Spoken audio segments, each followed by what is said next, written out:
Hello everyone, welcome to my channel. मैं हूं प्रज्ञा और आज के वीडियो लेक्चर में हम जो है क्लास 9 ज्योग्राफी का chapter 4 rivers of India and their drainage system इसके बारे में देखने वाले हैं। तो रिवर्स क्या होते हैं? नदियां, जो इंडिया में बहने वाली नदियां हैं जिनके बारे में हम पहले भी देख चुके हैं, गंगा नदी, यमुना नदी। तो ये रिवर सिस्टम्स कैसे हैं, इनकी ट्रिब्यूटरीज कैसे होती हैं और इनका ड्रेनेज सिस्टम कैसे होता है। ड्रेनेज सिस्टम मतलब ये पानी जहाँ पे फैलाती हैं उस एरिया के बारे में हमको देखना है। So look at the following pictures, what does it shows, discuss in the class. तो यहाँ पे एक पिक्चर देखिए, यहाँ पे एक पिक्चर दिया गया हुआ है। तो इस फिगर का क्या नाम है? Course of river. Course of river मतलब एक नदी की जीवन यात्रा, मान लीजिए यही कहा जा रहा है, जीवन यात्रा। तो एक नदी कहाँ है? पहाड़ों से निकलती है और बहती हुई एक समुद्र में जाकर मिल जाती है, किसी समुद्र में जाकर मिल जाती है। तो जब नदी बहना चालू करती है तो उसका बहाव क्या होता है? बहुत ही ज़्यादा तेज होता है। तो अंदर की जब नदी बहती है तो अंदर की तरफ उसका बहाव ज़्यादा होता है एज कंपैरिजन टू जो साइड्स जो होते हैं रिवर के, उनके मतलब जो कॉर्नर्स हैं उनके, उसके अलावा। इसलिए जो नदी है एकदम तीव्र गति से बहती है और तीव्र गति से बहते बहते वैली क्रिएट करती है। उसके बाद ये स्ट्रक्चर हम मियांडर्स हम पहले भी देख चुके हैं, क्लास 8 में भी देख चुके हैं। यही मियांडर्स जो है वो जब कट ऑफ हो जाते हैं तो ऑक्सबो लेक्स बनाते हैं। तो इन चीज़ों के बारे में भी हमने देखा है। तो ये जब नदी यंग हुई, ये जब थोड़ी सी और जवान हुई और ये जब वृद्धावस्था में चली गई, ऐसा हम बोल सकते हैं। मतलब लास्ट स्टेज आ गया नदी का। तो लास्ट स्टेज आते आते जो है समुद्र के पास जाते जाते उसके पास सामान इतना ज़्यादा होता है, जो भी रेत है, गिट्टी है, स्लिट्स है, ह्यूमस है, ये सारी चीज़ें इतनी ज़्यादा होती है कि वहाँ पे वो छोड़ते जाती है तो इस तरीके का स्ट्रक्चर फाउंड आउट होता है। इसे ही क्या कहा जाता है? डेल्टा कहा जाता है। तो ये सारे टर्म्स के बारे में आप कहीं ना कहीं फैमिलियर हैं। तो चैप्टर स्टार्ट करेंगे। River originate in mountain, lake, springs and glaciers. When it rains some of the rain water seeps into the earth but most of its flows on the surface of earth in small streams. तो नदी का origin कहाँ होता है? किसी mountain से होता है या किसी लेक से होता है या कोई स्प्रिंग है। स्प्रिंग मतलब कोई प्राकृतिक झरना, या फिर ग्लेशियर से होता है। तो ग्लेशियर क्या होता है? हम कह सकते हैं रिवर ऑफ आइस। तो यहाँ से नदी का उद्गम होता है। और जब बारिश होती है तो कुछ पानी जो है वो जमीन के अंदर चले जाता है, आपने भी देखा होगा। और कुछ जो है सरफेस, जो अर्थ का जो सरफेस है, जो ऊपरी भाग है, वहाँ पे छोटी छोटी धाराओं के रूप में बहता जाता है, स्मॉल स्ट्रीम्स के रूप में बहता जाता है। You may have seen that river flow down hill along the slope. The flow is in a narrow channel in the beginning but the river widens as more and more tributaries flow into it. तो सबसे पहले जब शुरुआती time होता है river का, तो वो क्या है? एक डाउन हिल, मतलब कोई भी इस तरीके की जो माउंटेन है यहाँ से होके निकलती है। और जब उस समय निकलती है, जैसे कि मैंने बताया, तो उसका बहाव क्या होता है? उस समय ज़्यादा होता है। और जब नदी निकलती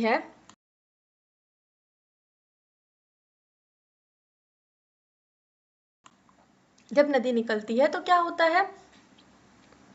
वो एक नैरो चैनल के रूप में निकलती है। तो नैरो चैनल मतलब उसका विड्थ जो है वो ज़्यादा नहीं होता, नदी का जो चौड़ाई है वो ज़्यादा नहीं होता। लेकिन जैसे जैसे वो आगे बढ़ती जाती है तो नदी क्या होती जाती है? चौड़ी होती जाती है और बहुत सारे छोटे छोटे स्ट्रीम्स जो है उसमें जाकर मिलने लगते हैं। तो इस तरीके का ये नदी यहाँ पे बताया गया है। और ये क्या फॉर्म कर रही है? वैली फॉर्म कर रही है। So water flows in streams on the earth surface. तो वाटर जो है वो छोटे छोटे स्ट्रीम्स के रूप में अर्थ के सरफेस पे बहती हैं। तो rain water that sweeps into earth also flow below the surface. तो जो रेन वाटर है जो अर्थ के अंदर चला जाता है, तो एक माना जाता है कि अर्थ के अंदर भी इस तरीके की नदियाँ बहती है।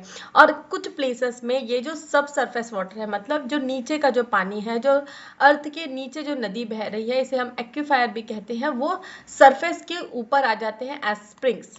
ठीक है, झरनों के रूप में। ऊपर झरना नहीं बोलेंगे, स्प्रिंग मतलब वहां से पानी निकलने लग जाता है, जैसे कि आपने हिमाचल वगैरह के बारे में सुना होगा। तो इस तरीके से पानी आने लग जाता है। तो this springs fed the rivers and their tributaries. और ये जो स्प्रिंग्स है जहाँ से पानी मिल रहा है, ये नदियों को पानी प्रोवाइड करते हैं और उनकी ट्रिब्यूटरीज भी को भी प्रोवाइड करते हैं। तो river usually originate in mountain, तो रिवर्स का ओरिजिनेट मतलब जन्म कहाँ होता है, माउंटेन से निकलती है। The point where the river originate is called source, तो जो पॉइंट जहाँ से रिवर उत्पन्न होती है, निकलती है, तो उसे क्या कहा जाता है, सोर्स कहा जाता है। और वो पॉइंट जहाँ पे रिवर एंड होती है, मतलब वो खत्म हो जाती है, समुद्र में मिल जाती है, उसे क्या कहा जाता है, माउथ कहा जाता है। क्या कहा जाता है, माउथ।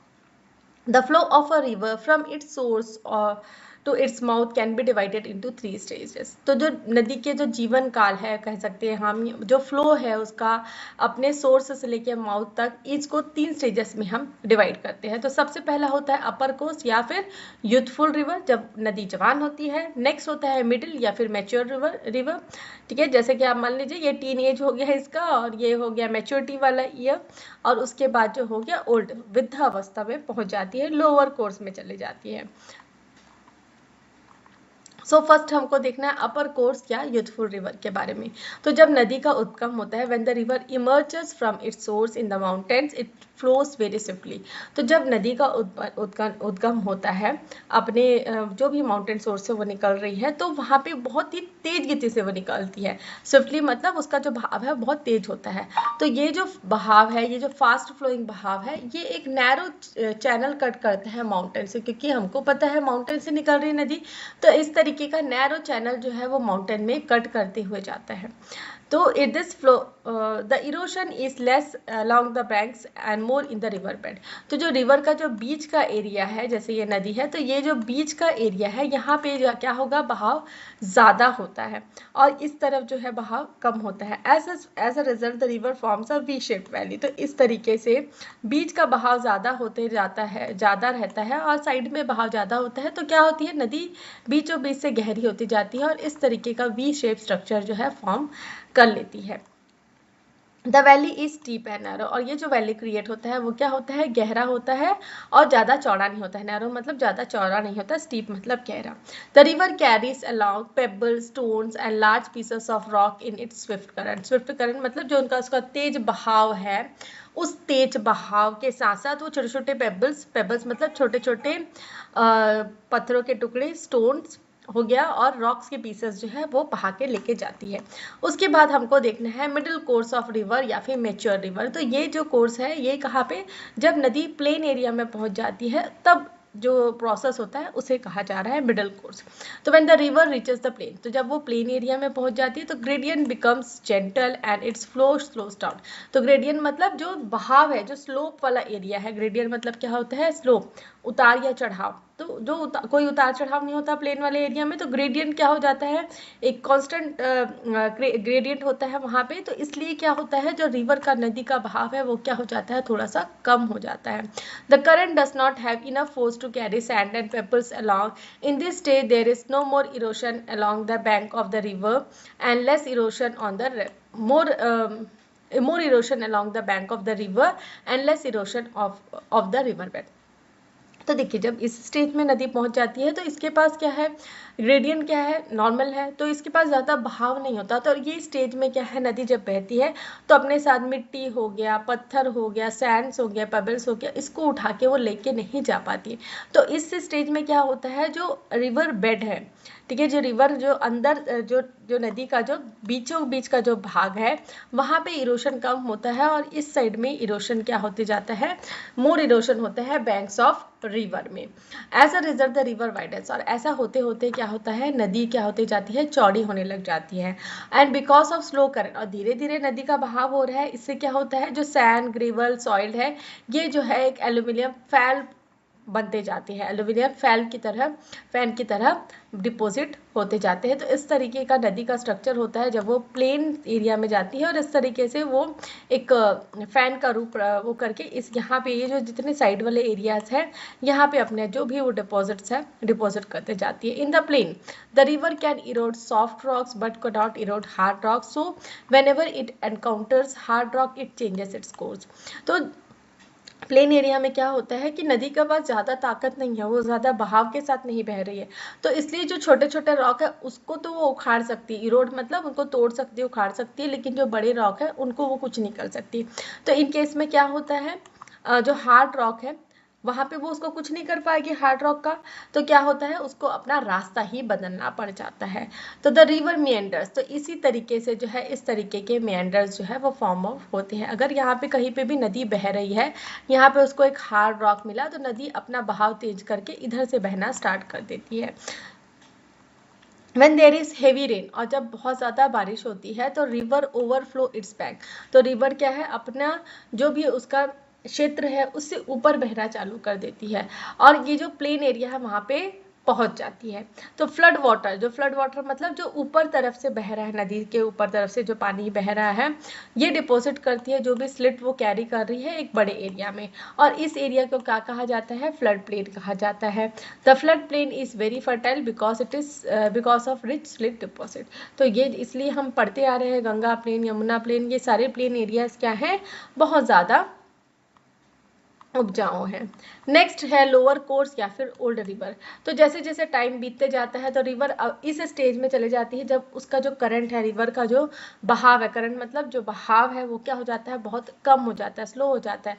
तो river carries large amount of sediments, ठीक है, सेडिमेंट्स अपने साथ लेके जाती है रिवर, और ये क्या करती है, ये अपने जो भी डिपॉजिट है, ये लोड है, इसको वहाँ समुद्र में मिलने से पहले जो है वहाँ पे जमा करते जाती है, और ये जब डिपॉजिट जमा होते जाते हैं तो ये ऑब्स्ट्रक्ट करते हैं रिवर को आगे फ्लो करने के लिए। तो इससे क्या होता है, जो रिवर है वो डिफरेंट डिफरेंट पार्ट्स में बच जाती है, तो ये बहुत सारे पार्ट्स में बच जाती है, और इन पार्ट्स को क्या कहा जाता है, डिस्ट्रीब्यूटरीज कहा जाता है, डिस्ट्रीब्यूटरी चैनल्स कहा जाता है। और ये जो स्लिट डिपॉजिट्स हैं और जो डिस्ट्रीब्यूटरी एक ट्रायंगुलर प्लेन फॉर्म करते हैं, और इसे क्या कहा जाता है, डेल्टा कहा जाता है। इसे क्या कहा जाता है, जिससे ये जैसे यहाँ पे एक ट्रायंगुलर प्लेन फॉर्म कर रहे हैं, तो इसे क्या कहा जाता है, डेल्टा कहा जाता है। तो ये हुई नदियों की बात। तो हमने देखा नदी क्या होती है, 3 भाग में होती है। फर्स्ट है अपर कोर्स, मिडिल कोर्स और लोअर कोर्स, ठीक है।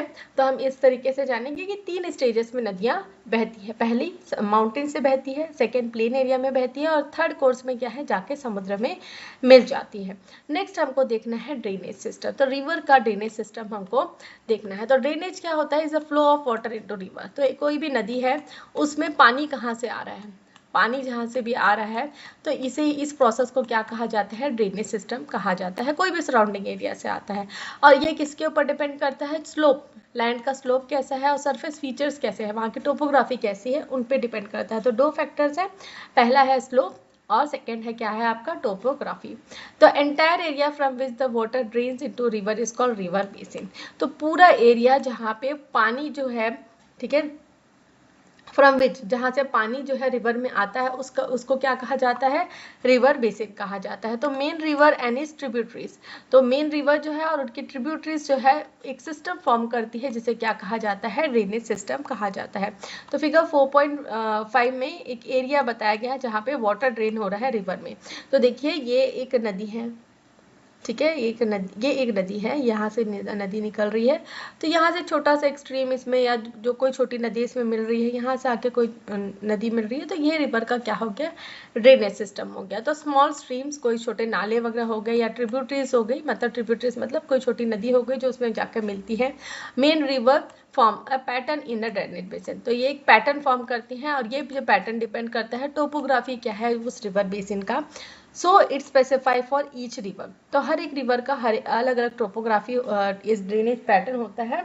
तो कुछ ड्रेनेज पैटर्न हमको देखना है। तो सबसे पहला है डेंड्रिक ड्रेनेज पैटर्न, तो डेंड्रिक ड्रेनेज पैटर्न, तो इस तरीके का डेंड्रिक मतलब डेंड्रिक का मतलब होता है एक पेड़ और उसकी शाखाएं, तो दिख रही है आपको पेड़ और उसकी एक शाखा जैसे। तो ये क्या है, एक मुख्य नदी है, उसमें काफ़ी सारी नदियाँ जो है वो आके, या छोटे नाले जो ये स्ट्रीम्स जो है वो आके मिल रहे हैं और इस तरीके का स्ट्रक्चर फॉर्म कर रहे हैं। तो this kind of drainage pattern is found in region that have uniform layer of subsurface rock, तो इस तरीके का पैटर्न उस एरियाज में क्रिएट होता है जहाँ पे यूनिफॉर्मिटी होती है, जो रॉक्स का पैटर्न है वो एक यूनिफॉर्म पैटर्न होता है। तो इस पैटर्न में क्या होता है, स्ट्रीम्स और ट्रिब्यूटरीज जो है रिजेंबल करती है ब्रांच, एक ट्री का ब्रांच को, और मेन रिवर रिजेंबल ट्रंक, और एक मेन जो रिवर है वो ट्रंक, जो पेड़ का तना है उस तरीके का दिखता है जो मेन रिवर है, और इनके साथ की जो ट्रिब्यूटरीज है वो पेड़ की शाखाएं जैसे दिखती हैं। तो Ganga, Indus, Mahanadi, Godavari drainage system are example of dendritic pattern, तो ये सारी नदियां जो है इस तरीके के पैटर्न का एग्जाम्पल है। Next is trellis drainage pattern. Trellis drainage pattern तो ये कहाँ पे होता है, जहाँ पे हार्ड और सॉफ्ट रॉक अलग अलग डायरेक्शन में हमको मिलते हैं। तो इस ड्रेनेज सिस्टम पैटर्न में डेवलप होता है उन एरियाज में जहाँ पे अल्टरनेट होता है, कहीं पे हार्ड रॉक है, कहीं पे सॉफ्ट रॉक है। तो जो भी स्ट्रीम्स है वाटर की वो एक सरफेस ग्रेडियंट के साथ बहती है, मतलब जो सरफेस है वहाँ पे जैसा जैसा स्लोप है उसके अकॉर्डिंगली बहती है। तो स्ट्रीम जो है एक ट्रेंडीज पैटर्न फॉर्म करता है। तो ट्रेंडीज क्या होता है, ट्रेंडीज क्या होता है, बुलबुलैया, ठीक है, भूलभुलैया जैसा पैटर्न फॉर्म करता है, फ्लोइंग इन पैरेलल वैलीज, और ये जो है पैरेलल वैलीज में और एक राइट एंगल में ये टर्न आउट होते हैं। तो इस तरीके से जो है राइट एंगल में एक टर्न आउट लेते हैं। तो the tributaries also flow parallel and join the main river eight right angle. तो जो भी ट्रिब्यूटरीज है वो भी पैरेलली फ्लो होती है और मेन रिवर को एक राइट एंगल में मिलती है। तो क्रिएटिंग अ ट्रेंडीज लाइक पैटर्न, तो इस तरीके का पैटर्न फॉर्म करती है। तो दिस काइंड ऑफ पैटर्न कहाँ कहाँ मिलता है आपको, सौराष्ट्र, नीलगिरी और अमरकंटक रेंजेस में, तो यहाँ पे मिलता है। Next is the rectangular drainage pattern. Rectangular drainage pattern इस तरीके का होता है। तो इस ड्रेनेज पैटर्न में क्या होता है, जो बेड रॉक है वहाँ पे टेक्टोनिक फॉल्स होते हैं, रेक्टेंगुलर जॉइंट्स होते हैं। तो दिस कॉसेस, इससे क्या होता है, जो स्ट्रीम्स और ट्रिब्यूटरीज जो है वो मेन रिवर से राइट एंगल में जुड़ती हैं, राइट एंगल में जुड़ते हैं। तो this kind of drainage pattern, ये जो है इस तरीके का जो ड्रेनेज पैटर्न है वो इंडिया में बहुत रेयर है, लेकिन ये कॉमनली फाउंड आउट होता है कहाँ पे, सी कोस्ट जो नॉर्वे का है वहाँ पे। नेक्स्ट होता है centripetal drainage system, drainage pattern. तो इसमें क्या होता है, एक पर्टिकुलर जैसे एक लेक है उसमें ये पानी आते जा रहा है, ठीक है, रेडियल ड्रेनेज पैटर्न इसे क्या कहा जाता है, और रेडियल ड्रेनेज पैटर्न भी हम बोल सकते हैं। तो चारों दिशाओं से जो है कन्वर्ज करते हुए एक सिंगल पॉइंट में जो है पानी इकट्ठा होता है, तो इसे सेंट्रीपिटल ड्रेनेज पैटर्न कहा जाता है। तो सांबर लेक जो है राजस्थान में इस तरीके के ड्रेनेज पैटर्न का एग्जाम्पल है। तो India's drainage system and main river basis, इनके बारे में हमको देखना है। तो river have played an important role in development of land forms of India. तो रिवर्स जो है हमारी कंट्री में जो भी लैंड फॉर्म्स वगैरह हैं उनके डेवलपमेंट में एक इम्पॉर्टेंट रोल प्ले करते हैं। तो कंट्री की जितनी भी सिविलाइजेशन, कल्चरल, इकोनॉमिक डेवलपमेंट है वो इन नदियों के पे निर्भर है। तो रिवर बेसिन क्या होता है, तो entire area drained by a river and its tributaries. तो जो भी जिस एरिया में नदियाँ बहती हैं और जो एरिया उससे पानी लेते हैं, जो भी ट्रिब्यूटरीज वहाँ ज्वाइन करती है, तो इसे क्या कहा जाता है, रिवर बेसिन कहा जाता है। तो कुछ यहाँ पे नाम दिए गए हुए हैं, आपको आइडेंटिफाई करने हैं। Identify the drainage basin of 4 reverse given in the table below. तो नर्मदा, ताप्ती, इनके ड्रेनेज बेसिन एरिया आपको जानना है। नेक्स्ट हमको इंडिया का ड्रेनेज सिस्टम पूरा यहाँ पे बताया गया है। तो सारी नदियों के बारे में बताया गया है और उनका ड्रेनेज जो रिवर ड्रेनेज सिस्टम है उनके बारे में यहाँ पे पिक्चर में बताया गया है। तो ग्रीन कलर वाला जो है ये जो है ये है आपका कावेरी नदी।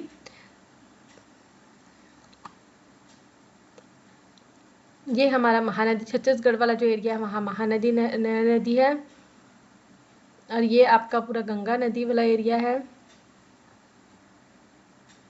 ये आपका ब्रह्मपुत्र वाला एरिया है, ये आपका नर्मदा वाला एरिया है। तो इस तरीके से हम देख के बता सकते हैं। सबसे पहले हमको इंडस बेसिन के बारे में देखना है। इंडस, ये वाला एरिया है इंडस बेसिन वाला। तो देखते हैं, द इंडस बेसिन इंक्लूड, इसमें कौन से रिवर्स आते हैं आपका, इंडस, झेलम, चिनाब, रवि, बीस, सतलज। तो ये सारे रिवर आते हैं। दिस ओरिजिनेट इन हिमालयाज, तो इनका ओरिजिन कहाँ होता है, हिमालयस में होता है, और ये कहाँ पे फ्लो होती है, साउथ वेस्ट डायरेक्शन में। तो इंडस इसकी मेन रिवर है और ये कहाँ से ओरिजिनेट होती है, southern part of Mansarovar lake से, कैलाश माउंटेन से, और ये it enters India in Ladakh. तो कहाँ पे एंटर करती है इंडिया में, लद्दाख से, वेयर, जहाँ पे वो स्मॉल जो ट्रिब्यूटरीज है जैसे कि जंसार, श्योक, गिलगिट, ये सारी नदियाँ जो है इन इंडस रिवर में जॉइन आउट होती हैं। It flows through deep George's in Himalayan ranges. तो और कहाँ बहती है, जो डीप, इंडस रिवर का मोस्ट ऑफ द पार्ट जो है वो पाकिस्तान में लाई करता है। तो इंडस फ्लोज थ्रू पाकिस्तान इन साउथ वेस्ट डायरेक्शन। तो इंडस जो है पाकिस्तान से किस डायरेक्शन में फ्लो करती है, साउथ वेस्ट डायरेक्शन में, और अरेबियन सी में चली जाती है। तो intensive agriculture is practice in this region. तो इस रीजन में बहुत हद तक इंटेंसिव एग्रीकल्चर जो है उसको प्रैक्टिस किया जाता है। इंटेंसिव एग्रीकल्चर मतलब क्या होता है, हमने दो तरीके का एग्रीकल्चर पढ़ा था, इंटेंसिव और सबसिस्टेंस, ठीक है, सबसिस्टेंस एग्रीकल्चर। तो इंटेंसिव एग्रीकल्चर क्या होता है, जहाँ पे हम खेती बाड़ी करते हैं खुद के लिए भी और मार्केट में जो उपज हो रही है उसको बेचने के लिए भी। तो दिस एरिया, ये जो एरिया है हाईली फर्टाइल रीजन है, यहाँ पे कमर्शियल क्रॉप्स भी उगाए जाते हैं और एक हाई डेंसिटी जो है पॉपुलेशन की सपोर्ट करता है ये रीजन। तो according to 1960 Indus water agreement sign between India and Pakistan, तो 1960 में इंदस वाटर एग्रीमेंट साइन हुआ था इंडिया और पाकिस्तान के बीच में, क्योंकि ये नदी जो है इंडिया और पाकिस्तान दोनों में बहती है। तो India can use 20% of Indus water, river water. तो इंडिया जो है 20% जो रिवर है इंदस वाटर का उसको यूज कर सकता है। The river water is used for irrigation and to generate electricity, तो इरिगेशन के लिए, सिंचाई के लिए भी यूज होता है और इलेक्ट्रिसिटी जनरेट करने के लिए भी यूज होता है। नेक्स्ट है आपका गंगा बेसिन।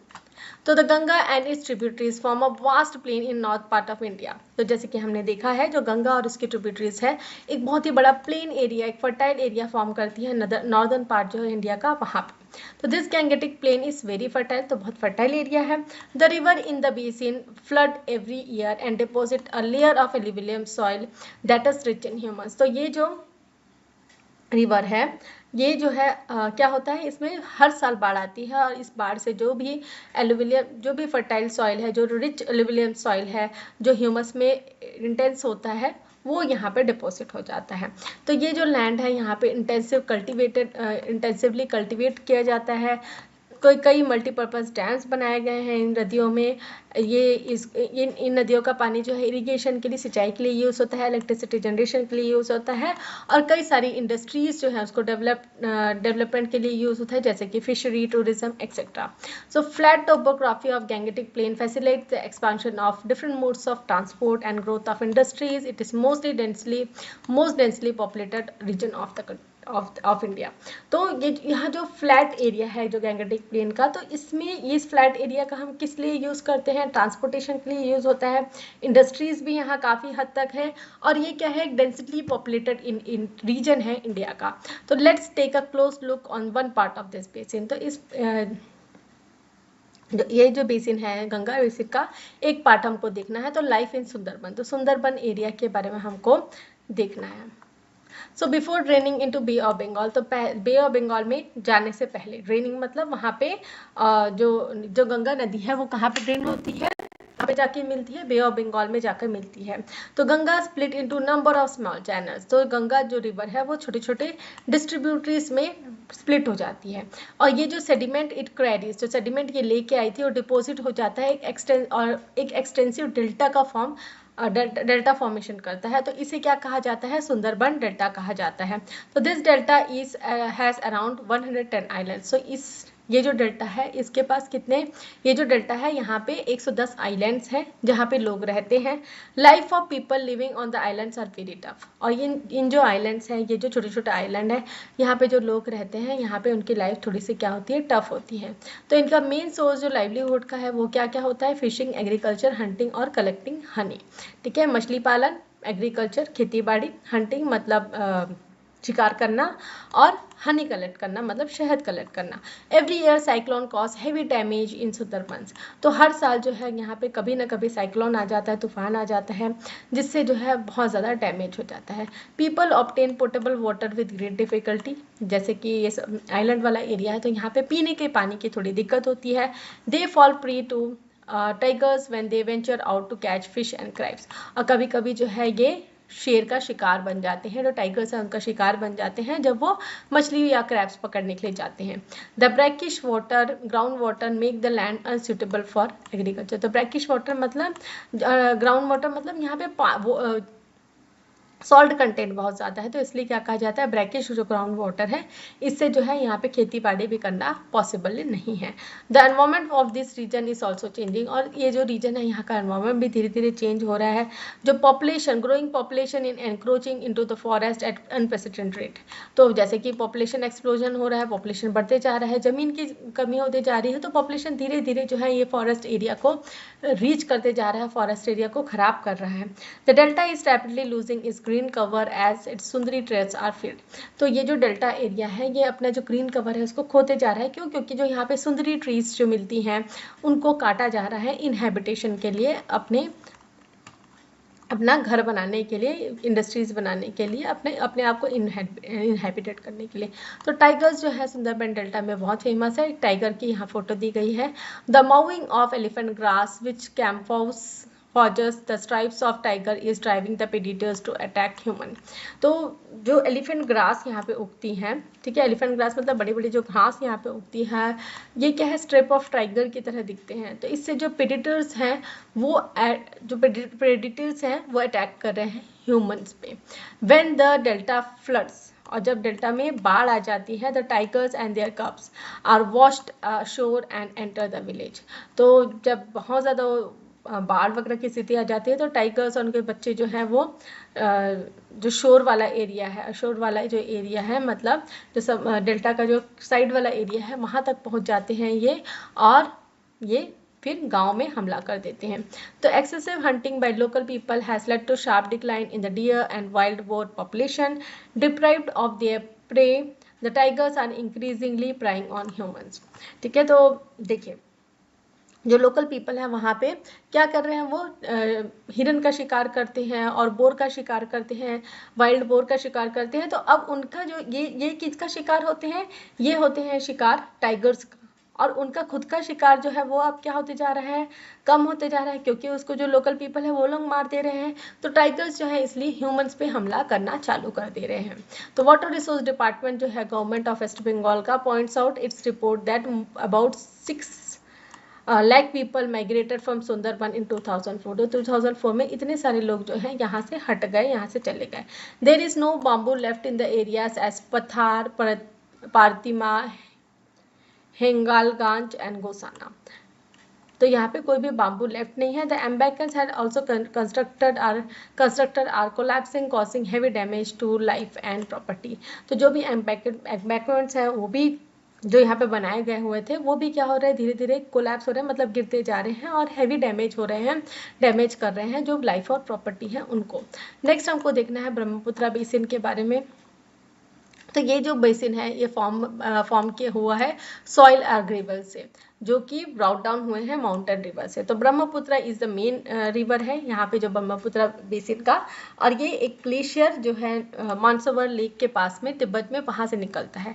तो ये जो रिवर है इसको सांगपो कहा जाता है, सांगपो कहा जाता है तिब्बत में, दिंगहांग कहा जाता है असम में, तिस्तक, सुबानसिरी, बहरेली, मानस, लोहित एंड इट्स ट्रिब्यूटरीज। तो ये सारे जो हैं इसके क्या है, ट्रिब्यूटरीज है। तेस्ता, ठीक है, तेस्ता, सुबानसिरी, बहरेली, मानस एंड लोहित, ये इसके ट्रिब्यूटरीज है।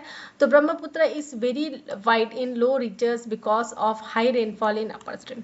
तो ये क्या होती है, बहुत ही चौड़ी नदी है, ठीक है, जहाँ पे लो रिचेस हैं, क्योंकि बहुत ही ज़्यादा हाई रेनफॉल होता है अपस्ट्रीम्स में। जैसे कि हमने पढ़ा है जो ब्रह्मपुत्र बेसिन वाला एरिया है, जब हम चैप्टर 2 कर रहे थे तो हमने देखा है कि नॉर्थ ईस्टर्न साइड में कितनी रेनफॉल होती है। तो इस रेनफॉल के कारण जो है ये नदी क्या होती है, काफ़ी ज़्यादा चौड़ी है। तो fertile soil is concentrated in coastal areas. After its confluence with Ganga in Bangladesh, the distributaries of two rivers form mighty Ganga Delta. तो जब यहाँ पे नदी जो है, गंगा नदी जो है बांग्लादेश में ब्रह्मपुत्र नदी के साथ बहती है, तो एक mighty Ganga delta form out करती है। तो जूट, पैडी एक्सेट्रा जो है इस एरिया में उगाए जाते हैं। तो गुवाहाटी एंड दिरुबंग cities are located on the bank of Brahmaputra river. Next है नर्मदा एंड ताप्ती बेसिन। तो basin is narrow strip of land created by Narmada और ताप्ती रिवर्स। तो नैरो स्ट्रिप है लैंड का जो नर्मदा और ताप्ती रिवर के द्वारा बनाए गए हैं। तो this rivers flow parallel to each other in western direction. तो ये जो नदियां हैं ये दोनों नदी जो है एक दूसरे के पैरेलल में बहती है through a narrow rift valley. Both drain in Arabian Sea. तो बोथ जो है अरेबियन सी में जाके मिलती है, कहाँ पे, इन गल्फ ऑफ कैम्बे में। The Narmada flows through marble rocks at Bhida Ghat near Jabalpur and plunges into magnificent waterfall called Dhuandhar. Other waterfalls of Narmada are Kapil Dhara and Dhuadhar in Amarkantak. अगर आप अमरकंटक गए होंगे तो कपिल धारा, धुआंधार अमरकंटक में आपको waterfall मिल जाएगा। अगर आप जबलपुर गए हैं तो बेढ़ा घाट, ठीक है। भेड़ाघाट जो अपने मार्बल रॉक्स के लिए फेमस है, वहाँ पे आपको धुआंधार करके एक मैग्निफिसेंट वाटरफॉल भी मिल जाएगा। नेक्स्ट आपका है गोदावरी बेसिन। तो ये जो बेसिन है ये क्रिएट हुआ है गोदावरी रिवर्स और उसकी जो ट्रिब्यूटरीज है बाणगंगा, मंजीरा, पेनगंगा, इससे। तो द बेसिन इज नैरो, ठीक है, कुछ नैरो है कुछ पार्ट्स में और कहीं पे ये वाइड है। तो Godavari passes through Kandara near Eastern Ghats at Polavaram in Andhra Pradesh. After this the river widens. तो इसके बाद जो है रिवर का जो साइज क्या हो जाता है, बहुत चौड़ा हो जाता है। It deposit the silt in lower regions when it floods, ठीक है। जो सेम प्रोसेस है हर नदी का, जो स्लिट डिपोजिट करती है जब उसमें नदी में बाढ़ आ जाती है। तो कॉटन और अदर कमर्शियल क्रॉप्स जो है एक्सटेंसिवली इस एरिया में उगाए जाते हैं क्योंकि ये रीजन है ब्लैक कॉटन सॉइल का। नेक्स्ट आपका है कृष्णा बेसिन। तो ये जो है रिवर ओरिजिनेट होता है महाबलेश्वर में, वेस्टर्न घाट में, और ये 1400 किलोमीटर तक महाराष्ट्र, कर्नाटका, आंध्र प्रदेश में तक बहता है और ये बे ऑफ बंगाल में जाकर मिलता है। इसकी ट्रिब्यूटरीज कौन सी है, Tungabhadra, Koyna, Venna, Panchganga, Ghataprabha, Malaprabha, Bhima.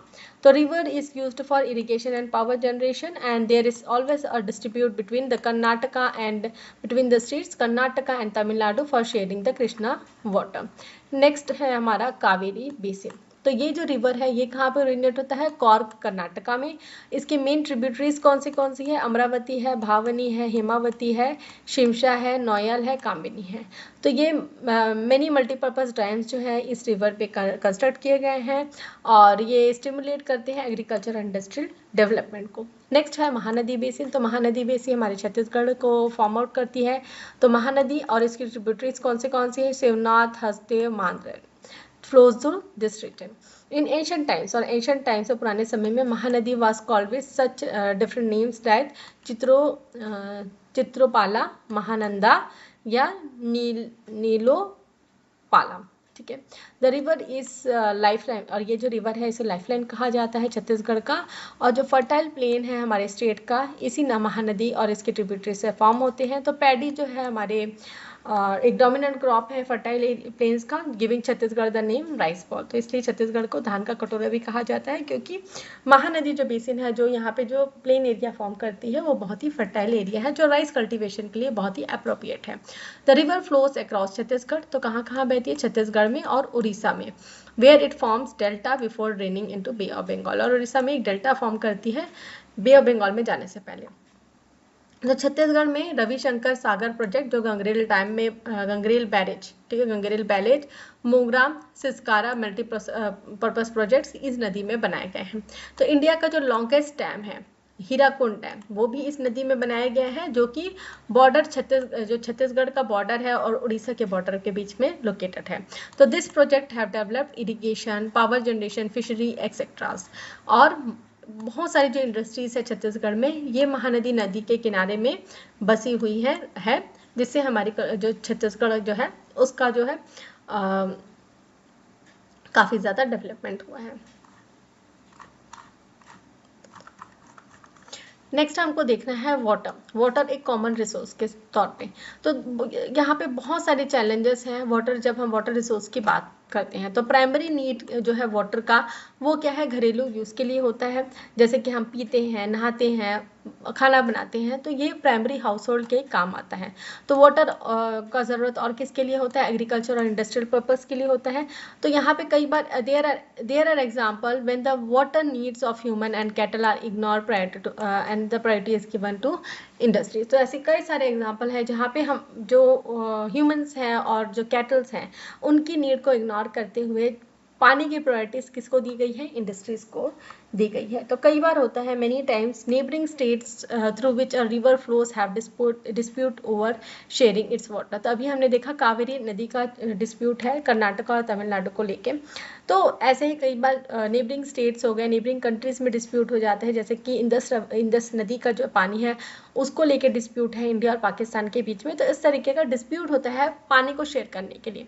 The dispute is usually about which state has the right to the river water and how much water each state is entitled to take. Such dispute becomes serious and complex problem. तो इस तरीके के disputes क्यों होते हैं? क्योंकि अगर दो स्टेट से बह रही है तो दोनों स्टेट में भाई कौन कितना पानी यूज़ करेगा, तो इस तरीके के डिस्प्यूट्स होते हैं। और ये जो डिस्प्यूट्स है कई बार क्या हो जाते हैं, सीरियस और कॉम्प्लेक्स प्रॉब्लम हो जाते हैं over the last decade. So last कुछ डेकेड्स में, मतलब लास्ट कुछ सालों में ग्राउंड वाटर जो है एक चीफ सोर्स था इरिगेशन के लिए, और it is difficult to curb excessive use of water because people do not treat it as a common source. Groundwater is treated as private property and exploited ruthlessly. तो ground water chief source है water का, लेकिन क्या है, लोग इसको अच्छे तरीके से यूज़ नहीं करते, तो एक कॉमन रिसोर्स की तरह इसको यूज़ नहीं करते। जिसकी ज़मीन में जो ग्राउंड वाटर है निकल रहा है पानी, तो उसका होता है। तो ग्राउंड वाटर को हमेशा एक प्राइवेट प्रॉपर्टी की तरह ट्रीट किया जाता है। जिसके घर में है पानी निकला तो वो उसको गंदे तरीके से यूज़ करेगा, जैसे उसका मन पाए, जितना पानी वेस्ट करना है उतना वेस्ट करे। लेकिन but the truth is that water does not collect under surface of any individual field. तो ट्रूथ क्या है, पानी कहीं एक इंडिविजुअल फील्ड को देख के वहाँ पे रुकता नहीं है, वो क्या होता है, नीचे बह जाता है। अगर आगे तो आगे किसी दूसरे के खेत में भी जाके बह जाता है। So if a person uses water excessively, other peoples are deprived, don't get enough water. तो जैसे कि मैं बता रही हूँ, अगर एक व्यक्ति ज़्यादा पानी को यूज़ करने लग जाएगा तो अगला व्यक्ति जो है उसको क्या है, पानी नहीं मिल पाएगा। तो इस situation, this lead to a situation where people have bore deeper and deeper to get water for irrigation. तो इस सिचुएशन को हैंडल करने के लिए लोग क्या करते हैं, हाँ उसके यहाँ इतने फीट का बोर है तो मैं उससे ज़्यादा गड्ढा खुदवाऊंगा, ज़्यादा पानी लूंगा। तो इस तरीके का सिचुएशन होते होते क्या हो रहा है, ग्राउंड वाटर का जो लेवल है वो क्या होते जा रहा है, डिप्लीट होते जा रहा है। तो this over exploitation of water is causing tubewells to dry up and is lowering the water table. तो जैसे कि मैंने बताया, जो वाटर टेबल है जहाँ पे से ग्राउंड वाटर हमको मिलता है वो क्या होते जा रहा है, बहुत ही ज़्यादा नीचे होते जा रहा है। तो इस सिचुएशन को कंट्रोल करने के लिए we need to consider water as a common और पब्लिक रिसोर्स। तो इसके लिए हमको अपना माइंडसेट चेंज करने की ज़रूरत है। हमको ये करने की ज़रूरत है कि नहीं, पानी सभी का है, कोई पब्लिक रिसोर्स नहीं होता water. The state government is trying to formulate laws to regulate ground water utilization. और स्टेट गवर्नमेंट भी जो है कुछ लॉज बनाने की कोशिश कर रहे हैं जिससे जो ग्राउंड वाटर का जो यूटिलाइजेशन है उसको वो अपने पकड़ में रख सके। We need to build an understanding that, हमको एक अंडरस्टैंडिंग की ज़रूरत है। Flowing ground water does not belong to the person under whose field it flows, it belongs to everybody. Only such understanding can help us resolve the problem. तो इसके लिए हमको ये जानने समझने की ज़रूरत है, जो ग्राउंड वाटर जो है वो किसी पर्टिकुलर पर्सन का नहीं होता, वो हम सबका है। अगर हम ये चीज़ को लेके चलें, ये चीज़ को अपने दिमाग में लेके चलें, तो हमको इस तरीके की प्रॉब्लम जो कभी होगी ही नहीं। तो an example of just use of water, तो एक अच्छे तरीके का पानी का जो उपयोग है वो यहाँ पे एक एग्जाम्पल से बताया जा रहा है। तो हावरी बाजार, हवरी बाजार एक विलेज है अहमदनगर डिस्ट्रिक्ट महाराष्ट्र में। तो ये क्या है, एक ड्रॉट प्रोन एरिया है। ड्रॉट प्रोन एरिया मतलब यहाँ पे सूखा पड़ जाता है, पानी की कमी हो जाती है। एवरेज एनुअल रेनफॉल कितना है, 400 मिलीमीटर, कितना कम यहाँ पे रेनफॉल होता है। तो soil and water conservation measures where taken in village common land and private pastures. तो सॉइल, ठीक है, ज़मीन और वाटर कंजर्वेशन के कई सारे मेजर्स जो हैं यहाँ पे कॉमन लैंड्स और प्राइवेट पासेस में लिए गए हैं। ट्रेंचेस, छोटे छोटे गड्ढे खोदे गए हैं ताकि अलोंग द काउंटर्स ऑफ हिल, ताकि वहाँ पे पानी जमा हो सके, ठीक है, रेन वाटर जो है वहाँ पे जमा हो सके और सॉइल इरोशन भी क्या हो सके, कम हो सके। तो this conservation activity lead to more water becoming available for agriculture and grass in the pasture. तो इस तरीके के जो वाटर कंजर्वेशन एक्टिविटीज़ है, इससे क्या होते जा रहा है, ज़्यादा से ज़्यादा जो पानी है वो अवेलेबल हो रहा है एग्रीकल्चर के लिए और ग्रासेस जो है पास्टर्स के लिए, उनके लिए। तो check dams are built to store water for irrigation for agriculture. तो चेक डैम्स बनाए गए हैं ताकि पानी जो है सहेज के रख सकते, स्टोर करके रख सके एग्रीकल्चर के लिए। Percolation tanks and loose boulder structures were also constructed. और कुछ परकुलेशन टैंक्स मतलब इस तरीके का टैंक जिसमें छेद हो, जिससे पानी जो है वो नीचे ग्राउंड में जा सके। और इस तरीके के लूज बोल्डर स्ट्रक्चर्स भी बनाए गए हैं ताकि पानी जो है अंदर एक जगह में जमा होने के बाद वो जो ग्राउंड में अंदर सीप हो जाए, मतलब सोख ले ग्राउंड उसको। Trees are planted on both sides of village, तो पेड़ भी लगाए गए हैं दोनों साइड में विलेज रोड्स में, और ट्री प्लांटेशन भी डन किए गए हैं फॉरेस्ट एरिया में। टोटल एक तरीके का बैंड लगा दिया गया है कि कोई भी पेड़ को नहीं काट सकता। Open gracing was declare and open gracing भी बंद कर दी गई है। और also band was the use of bore wells and cultivation of banana and sugar cane। तो बनाना और शुगर केन के लिए बहुत पानी की ज़रूरत होती है, इसलिए उसको भी बैन कर दिया गया है, और बोर वेल्स भी कोई अपनी मर्जी से नहीं खुदवा सकता। Ban way strictly enforce for by common consent, और ये जो बैन है ये पूरे गांव वाले जो है उनकी सहमति से लगाए गए हैं। एज अ रिजल्ट, और ये जो एफर्ट्स लगाए गए इससे क्या हुआ, the irrigated area in the village increased from 7 hectares to 72 hectares. और ये सारे मेजर्स लेने के बाद जो है जो भी इरिगेटेड एरिया जहाँ पे मतलब खेती बाड़ी हो सके वो कहाँ कितने से कितना बढ़ गया, 7 हेक्टेयर से 72 हेक्टेयर्स तक बढ़ गया। The wells do not dry up for even a single day of the year. The fertility of unirrigated land also improved। तो जो भी कुएं हैं इस गांव में ये कभी भी क्या हो गए, साल भर के लिए किसी दिन में भी नहीं सूखे, और जो भी अनइरिगेटेड लैंड्स हैं वो भी क्या हो गए, इम्प्रूव हो गए। स्मॉल और जो मार्जिनल फार्मर्स थे उनकी भी प्रोडक्टिविटी इंक्रीज हो गई कंपेयर टू पास्ट। अगर हम पास्ट से कंपेयर करें तो ज़्यादा क्रॉप्स जो है लोग कल्टीवेट कर पाए। तो यहाँ पे लोग क्या क्या उगाते हैं, potato, onion, pomegranate, flowers and wheat. तो ये सारी चीज़ें ये कल्टीवेट करते हैं। यहाँ पे पोटैटो मतलब आलू, ऑनियन प्याज, पोमीग्रेनेट अनार, फ्लावर्स फूल, और व्हीट मतलब गेहूँ। The most important achievement was increasing the availability of water।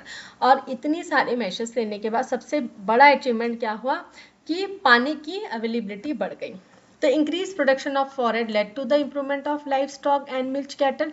तो जो भी लाइफ स्टॉक और कैटल इनके पास है, जैसे कि प्रोडक्शन बढ़ गया फॉरेड में, तो इनका भी जो क्वांटिटी है वो बढ़ गया। डेयरी इंडस्ट्रीज जो है उसको एक बूस्ट मिला क्योंकि मिल्क प्रोडक्शन जो है 20 टाइम्स इंक्रीज हो गया। तो इनकम जो है फार्मर्स की वो भी यहाँ पे बढ़ी और एम्प्लॉयमेंट सिचुएशन भी इम्प्रूव हो गया। लेकिन however the villagers know that if the neighboring village continue to extract more groundwater with deep tube wells and do not enforce similar ban, they can do nothing to control their activities। अब villagers ये तो अपने village में तो इन्होंने ये सारी चीज़ें जारी कर ली, लेकिन अगर जो नेबरिंग विलेज है, जो आसपास के विलेज है, वहाँ पे अगर लोग नहीं समझे, उन्होंने और डीप ट्यूबवेल्स खुदवा लिए और ये इस तरीके के बैन्स उन्होंने नहीं लगाए अपने विलेज में, तो इनका जो भी किया करा है सब पानी में चला जाएगा। They realize the only situation is to declare water as public resource. तो उनके पास एक ही सोल्यूशन है, उनको यही लगा कि एक ही सोल्यूशन होता है कि अगर हम वाटर को एक पब्लिक रिसोर्स की तरह समझे तो ये सारी प्रॉब्लम से निजात पाया जा सकता है। और इस तरीके के जो यूनिफॉर्म रूल है पूरे जो बेसिन एरिया है वहाँ पे फॉलो हो तो सारी जो प्रॉब्लम्स है वो सॉर्ट आउट हो जाए। Only then will the development for all will be possible. इसी के बाद जो है सारे लोगों का डेवलपमेंट पॉसिबल हो पाएगा। तो यहाँ पे ये चैप्टर कंप्लीट होता है। तो मैं आशा करती हूँ कि ये चैप्टर आपको समझ में आया होगा। चैप्टर समझ में आया तो वीडियो को लाइक शेयर करें, कमेंट करके बताएं कि वीडियो कैसा लगा। अगर मेरे चैनल की वीडियोस आपको पसंद आते हैं तो चैनल को सब्सक्राइब कर लीजिए, बेल नोटिफिकेशन को भी ऑन कर लीजिए ताकि जब भी मैं नई वीडियोस डालूँ तो आपको नोटिफिकेशन मिल सके। Thanks for watching.